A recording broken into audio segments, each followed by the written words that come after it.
मुख्यमंत्री फंड का गलत इस्तेमाल करने के आरोप पर फडणवीस की सफाई। कहा, केवल सूखे के लिए नहीं, फंड सांस्कृतिक कामों में भी किया जा सकता है इस्तेमाल।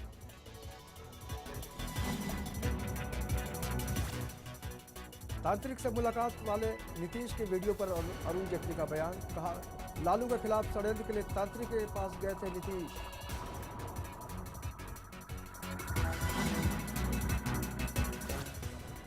अफ्रीका में भी गाय की हत्या करना पाप। मोहन भागवत की तरफ से गोमांस बंदी का अप्रत्यक्ष समर्थन।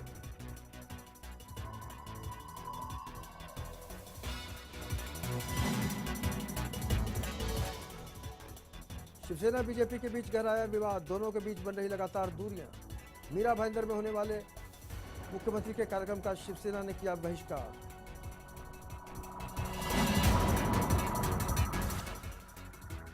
गौतम गंभीर और मनोज तिवारी के बीच हुई तीखी झड़प। दिल्ली में रणजी मैच के दौरान गंभीर ने विवाद के बाद तिवारी से कहा, शाम को मिल, तुझे मारूंगा।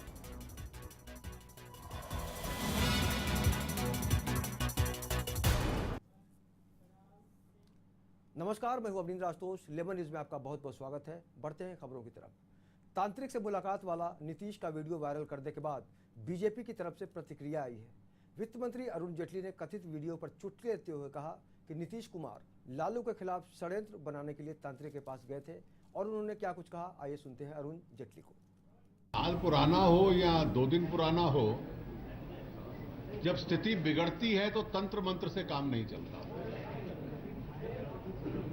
सर, एक सवाल है कि बाबाओं को खासी तरजीह तो आपकी पार्टी ने भी दी है और एक दफे अगर नीतीश जी बाबा कहीं चले गए तो बवाल हो गया। देखिए, बाबाओं पे तो बहुत लोग जाते हैं, लेकिन अपने सहयोगियों के खिलाफ षड्यंत्र करने के लिए नहीं जाते।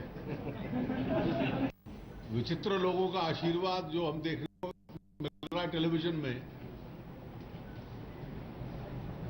उसके आधार पर इस देश की जनता तय नहीं करती।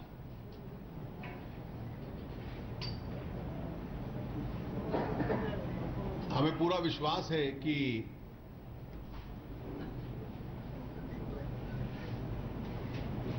अगले 3 राउंड्स में ये जो एक हवा बनी है बहुत तेजी से चलेगी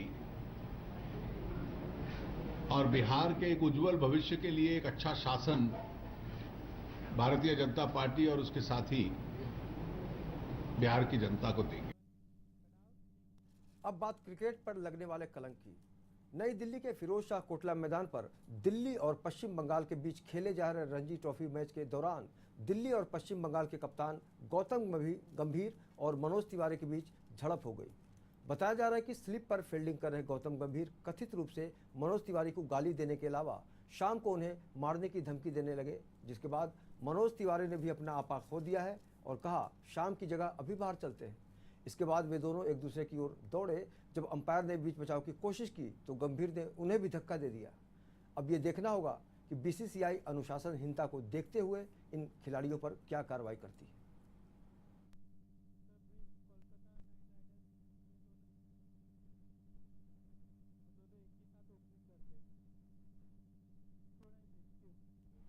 तो ये दोनों खिलाड़ी कोलकाता नाइट राइडर्स में खेलते रहे हैं और ओपनिंग खिलाड़ी के तौर पर इन्हें जाना जाता है। लेकिन इस पूरी घटना के बाद मनोज तिवारी ने ट्वीट कर कहा है कि जो कुछ भी हुआ है वो वीडियो में कैद है और गौतम गंभीर मेरे सीनियर हैं और मैं उनकी रिस्पेक्ट करता हूं।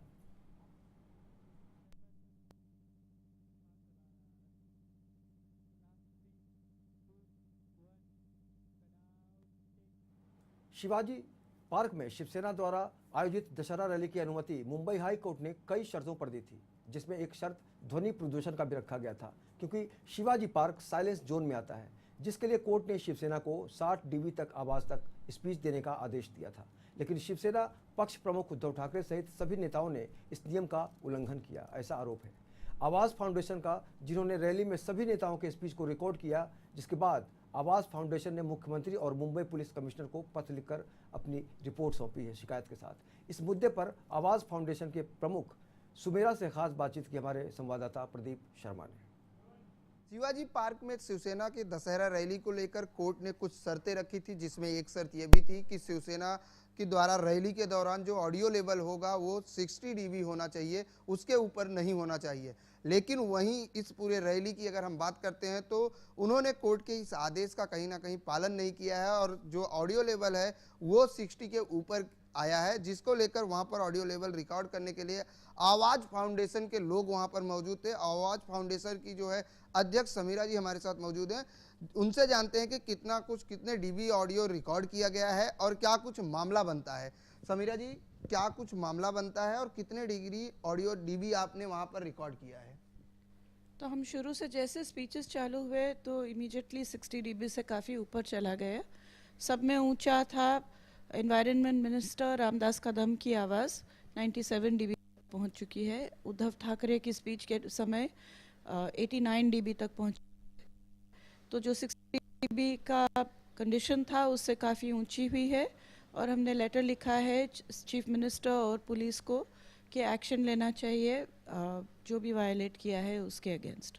जैसे अगर हम बात करें समीरा जी, शिवाजी पार्क जो है साइलेंस जोन में आता है, वहां पर जो नियम कोर्ट द्वारा रखे गए थे 60 का, जैसे आपने बताया डीवी इतने ही वायलेंस होने चाहिए थे, लेकिन वायलेंस का नियम तोड़ा गया है। किस तरह की कार्रवाई होती है इस तरह के वायलेंस तोड़ने पर?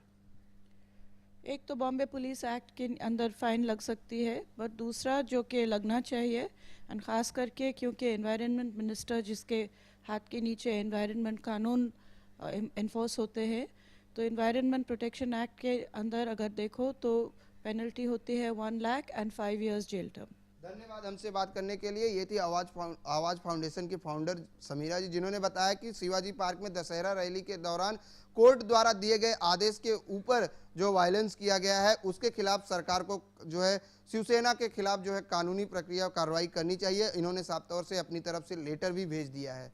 कैमरामैन आनंद वर्मा के साथ प्रदीप शर्मा, लेमन न्यूज, मुंबई। महंगाई की मार से आम जनता बेहद परेशान है। ऐसे में सरकार लोगों की समस्या पर बिल्कुल ध्यान देने रही। सरकार पूरी तरह से फेल है। जनता से किया एक भी वादा उसने पूरा नहीं किया, ये कहना है कांग्रेस नेता आरिफ नसीम खान का।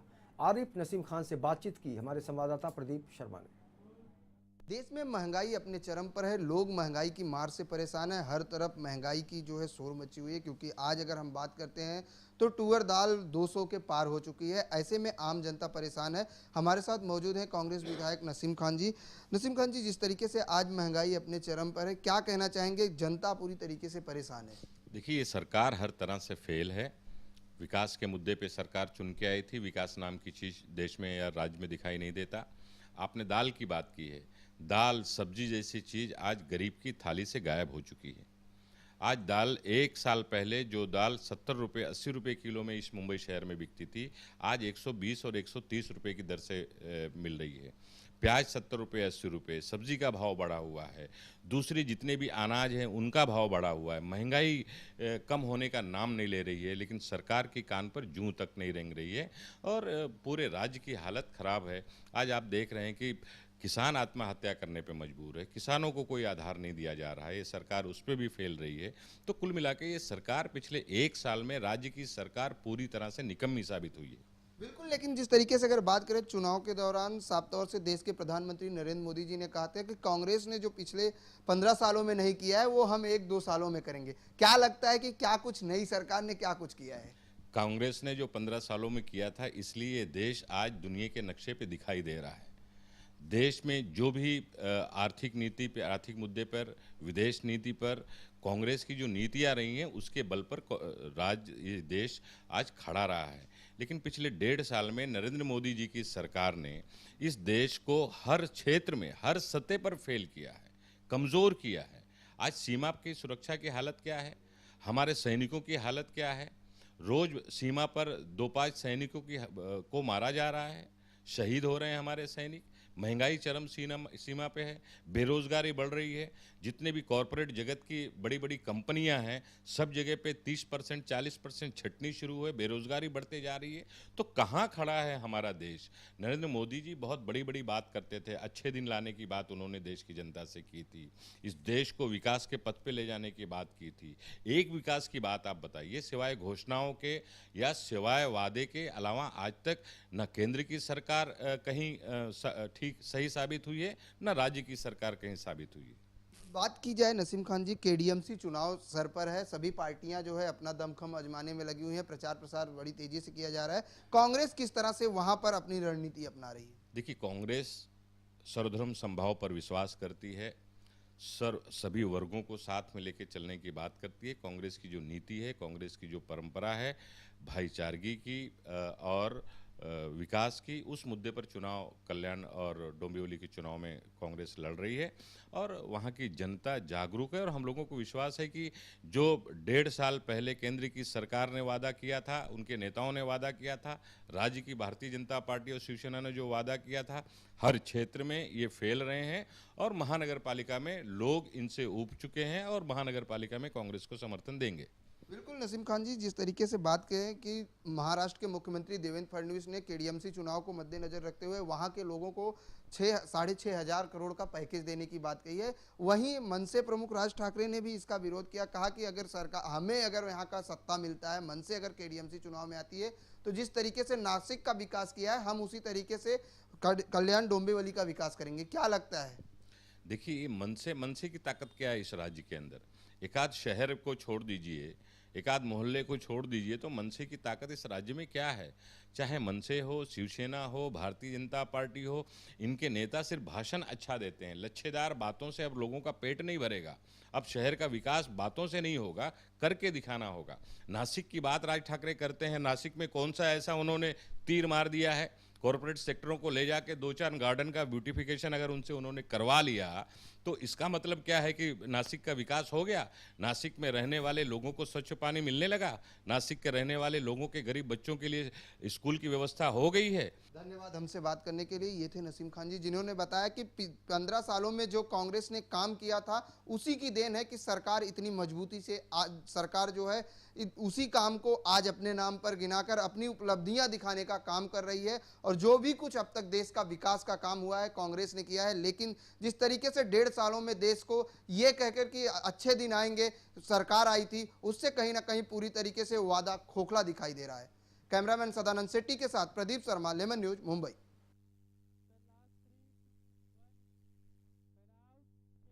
तो महंगाई को लेकर मोदी सरकार पर चौतरफा हमले हो रहे हैं। अभी वक्त हो गया एक छोटे से ब्रेक का। ब्रेक के बाद बताएंगे कि जो सीएम पर आरोप लगा है कि उनके फंड के साथ गलत तरीका इस्तेमाल किया गया है, उन्होंने क्या कहा है ये हम बताएंगे आपको, लेकिन छोटे से ब्रेक के बाद। आपके घर आंगन से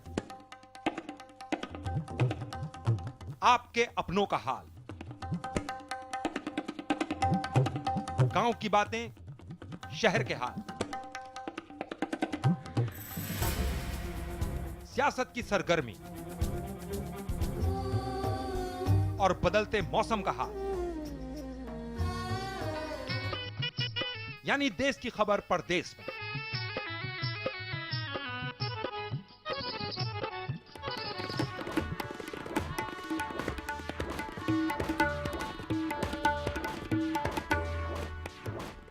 पूर्वांचल एक्सप्रेस,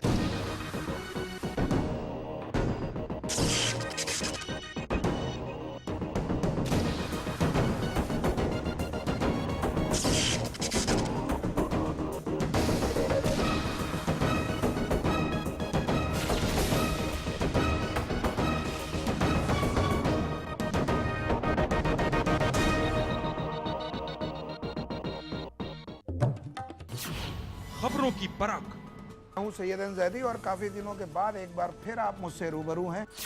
तजुर्बे की कसौटी पर। रॉबर्ट वाड्रा अकेले ऐसे व्यक्ति हिंदुस्तान में नहीं होंगे जिन्होंने ये काम किया। अब वजह यह है कि वो 10 जनपद के दामाद हैं।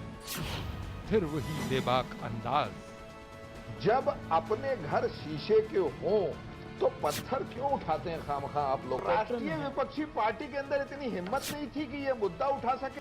देखिए जायजा सैयदन जैदी के साथ सोमवार से शुक्रवार रात 8 बजे सिर्फ लेमन न्यूज पर।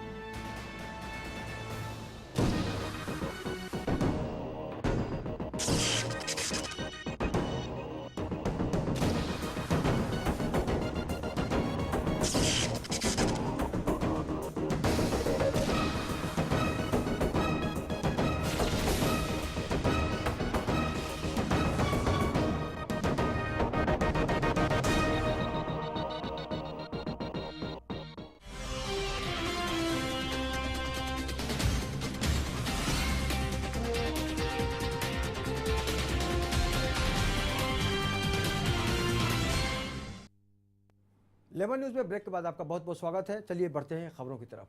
महाराष्ट्र के सीएम देवेंद्र फडणवीस पर फंड के दुरुपयोग का आरोप लगा है। आरटीआई के जरिए सामने आई जानकारी में यह खुलासा हुआ है कि सीएम रिलीफ फंड के पैसे बैंकॉक में हुए एक डांस प्रोग्राम में खर्च किए गए हैं। आपको बता दें कि राज्य में अगर कोई इमरजेंसी होती है तो मुख्यमंत्री सहायता राशि का इस्तेमाल किया जाता है।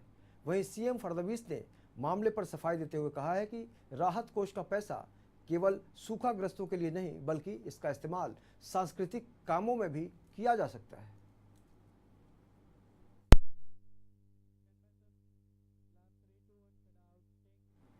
केडीएमसी चुनाव में अब कुछ ही दिन शेष बचे हैं। ऐसे में सभी पार्टियां अपना राजनीति समीकरण तैयार करने में लगी हुई हैं।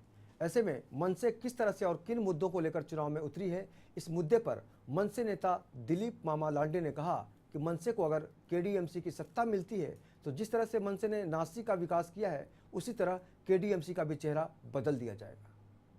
केडीएमसी चुनाव को लेकर सभी पार्टियां जो है अपने जोर शोर में लग गई हैं। सभी पार्टियां अपना प्रचार प्रसार और जनसभा बड़ी ही तेजी से कर रही हैं क्योंकि चुनाव में अब कुछ ही दिन बचे हैं और इसी मुद्दे पर चर्चा करेंगे। हमारे साथ मौजूद हैं मनसे नेता दिलीप मामा लांडे जी। उनसे जानते हैं, मामा, जिस तरीके से आज सभी पार्टियां केडीएमसी चुनाव की तैयारियां कर रही हैं, ऐसे में अगर हम बीजेपी शिवसेना की बात करते हैं तो उनका जो है अलायंस टूट चुका है। मनसे का क्या कुछ वहाँ क्राइटेरिया है और किस तरह से मनसे इस चुनाव की तैयारियां कर रही है? महाराष्ट्र मनसेना कल्याण डोंबिवली महानगरपालिकेच्या निवडणुकीमध्ये आदरणीय राजसाहेबांच्या आशीर्वादाने आम्ही त्या ठिकाणी निवडणुका लढवत आहोत आणि कालच आदरणीय राजसाहेबांनी त्या ठिकाणी प्रचाराचा शुभारंभ केलेला आहे। या ठिकाणी पाहत असताना काही लोकांची तुम्ही नावं घेतली आणि आत्ताच एक महाराष्ट्रामध्ये हिंदुस्थानमध्ये दुर्गा मातेचा सण आता साजरा झालेला आहे आणि त्यावेळी खरं तर शुभ दिवस असतो, त्यावेळी घटस्थापना झालेली असते। परंतु मला वाटतं दसऱ्याच्या दिवशी जो रावण जाळला जातो त्या ठिकाणी या महाराष्ट्रातील सत्तेचं घटस्फोटाचं वारं त्या ठिकाणी वाहिलेलं आहे आणि ह्यांच्या दोघांच्या अंतरात्म्यात असणारा रावण हा एकमेकाला जाळण्याचा त्यांनी प्रयत्न केलेला आहे। आणि म्हणून कल्याण डोंबिवलीच्या रहिवाशांना या तुमच्या माध्यमातून एवढीच विनंती करेन मतदारांना कि आदरणीय राजसाहेब, जिस तरीके से मामा महंगाई की आपने कहा कि जिस तरीके से दाल की अगर बात करते हैं, इस महंगाई के पीछे कारण जिस तरीके से बताया जाता है, सरकार की तरफ से ये कहा जाता है कि इस बार वर्षा नहीं हुई थी जिसकी वजह से बारिश नहीं हुई, किसान की फसलें, लेकिन आज तक क्या उन किसानों को जो सहायता देने की बात सरकार से की गई थी, आज भी किसान जो है आत्महत्या कर रहे हैं। क्या कहना चाहेंगे कि सरकार किस तरह से किसान को लेकर काम कर रही है? त्याच्या अगोदर अनेक वेळा दुष्काळ पडले, तो कोरडा दुष्काळ असेल, ओला दुष्काळ असेल, परंतु महाराष्ट्रामध्ये ज्या जीवनावश्यक वस्तू होत्या ह्या जीवनावश्यक वस्तूंचा भाव एवढा मोठा कधीच झाला नव्हता। हे फक्त झालं ते मोदी सरकारमध्ये, या युतीच्या सरकारमध्ये झालेलं आहे। याच्यापूर्वी एवढे भाव कधी झालेले नव्हते। यांनी कुणी कुणाच्या नावावरती जर आता खापर फोडण्याचा प्रयत्न केला तर याला जिम्मेदार हे सरकार आहे। और जर तो यांना असं वाटत होतं की या ठिकाणी शेतकऱ्यांकडे माल कमी आहे तर आज जो करोडो टन साठा जो बाहेर येतोय हा कुठला आहे? पाकिस्तानमधून आणला का यांनी? हा साठा पण महाराष्ट्रातलाच आहे, हा साठा पण देशातलाच आहे। मग जर हा साठा व्यापाऱ्यांकडे होतो, व्यापारी तुम्हाला कुठेतरी मदत करतात, व्यापारी कुठेतरी तुमचे मतदार आहेत, म्हणून तुम्ही गोरगरिबांवर ते अन्याय करताय हे या ठिकाणी सांगायला पाहिजे। धन्यवाद हमसे बात करने के लिए। ये थे दिलीप मामा जिन्होंने बताया कि अगर आपको ये आप कहते हैं कि हम जनता के साथ में हैं तो कुर्सी छोड़िए और महंगाई के खिलाफ आवाज उठाइए, जनता के बीच में आकर पूरी तरीके से जनता का सहयोग करिए। कैमरामैन सदानंद सेट्टी के साथ प्रदीप शर्मा, लेमन न्यूज, मुंबई। कल्याण डोंबिवली में हो रहे चुनाव प्रचार के दौरान एमआईएम की ओर से याकूब मेमन को लेकर दिए गए बयान को लेकर विवाद खड़ा हो गया है, जिसके चलते एमआईएम पर मामला दर्ज हो गया है। लेकिन जिस कार्यकर्ता के बयान को लेकर मामला दर्ज किया गया है उसे पार्टी अपना कार्यकर्ता मानने से साफ इनकार कर रही है। वहीं एमआईएम विधायक वारिस पठान का कहना है कि हमारे देश में लोकतंत्र है और हर किसी को अपनी बात रखने की आज़ादी है और अधिकार है। किसी और के बयान को लेकर असदुद्दीन ओवैसी की रैली को रद्द करना सही बात नहीं है। कल्याण में इलेक्शन कमिश्नर चला रहा है इलेक्शन। अभी से सुनने में आया, मुझे भी पूरी जानकारी नहीं है इस बात की कि कुछ नोटिस दी गई है, कुछ भाषण में कुछ वर्ड यूज़ करने की वजह से, तो अब उसकी चौकसी कर रहे हैं, इंक्वायरी कर रहे हैं। मगर मैं आपको एक चीज़ ये बताऊं कि जमहूरियत है, डेमोक्रेसी है, यहाँ पे हर इंसान को अपनी तरह अपनी बात रखने का हक है। अब इलेक्शन के वक्त में आप सारी दूसरी पार्टियों को ये चांस दे रहे हो कि आप आओ कैंपेनिंग करो, तो MIM के नेताओं को परमिशन क्यों नहीं दी जा रही है? ये मेरा सरकार से मांग। सब तरह की पार्टियां आ रही है, चाहे शिवसेना कहो, MNS कहो, BJP कहो, कांग्रेस वाले, तो MIM के नेताओं को आने की परमिशन क्यों नहीं दे रही?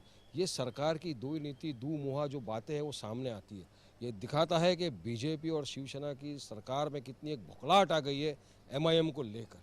सारी पार्टी को डर है, क्योंकि MIM बात करती है आज विकास की।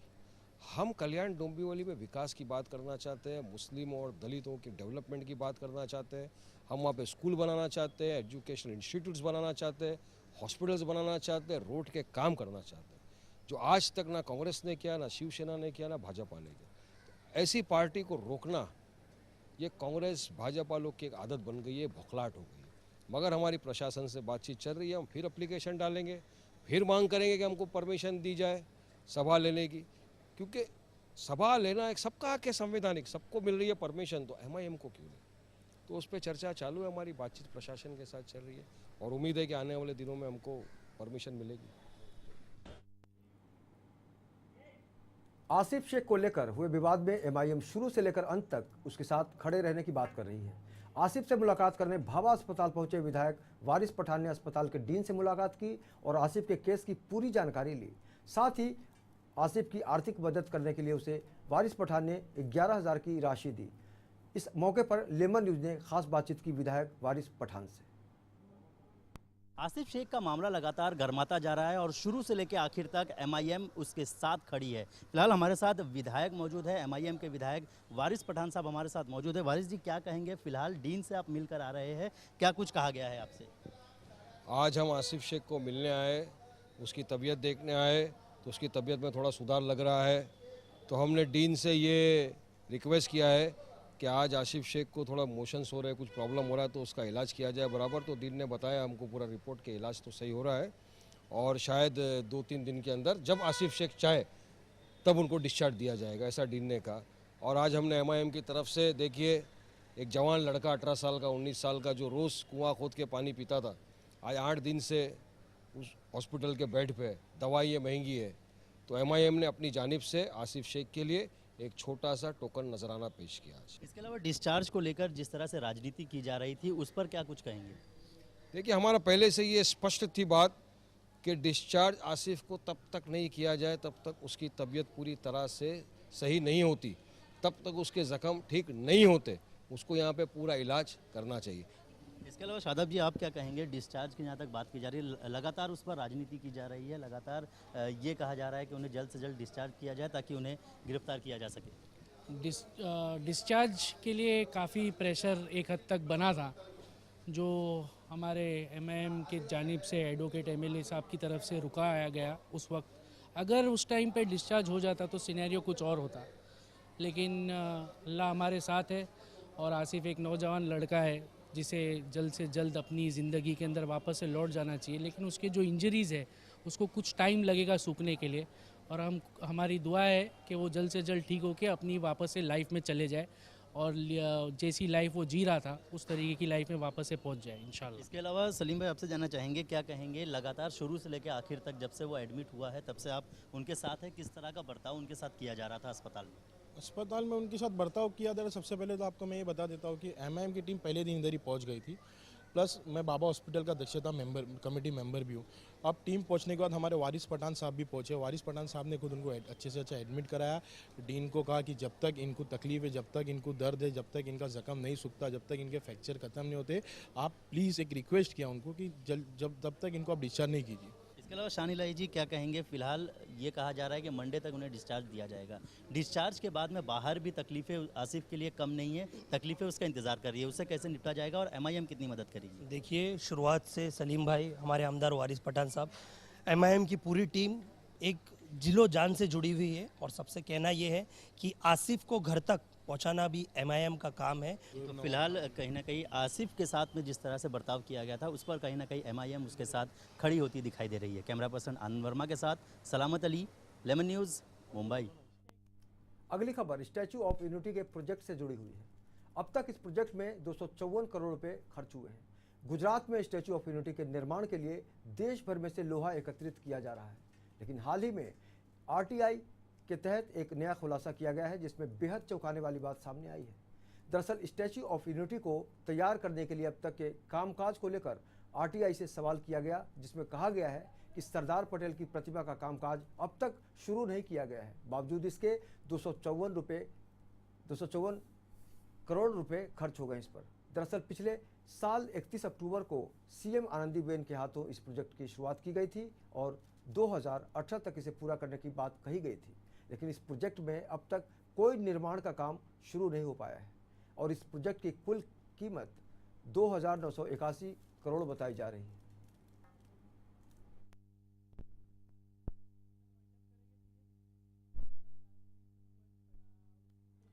खबरों के सफर में फिलहाल इतना ही, लेकिन बाकी खबरों के लिए आप देखते रहिए लेमन न्यूज और मुझे दीजिए इजाजत। नमस्कार।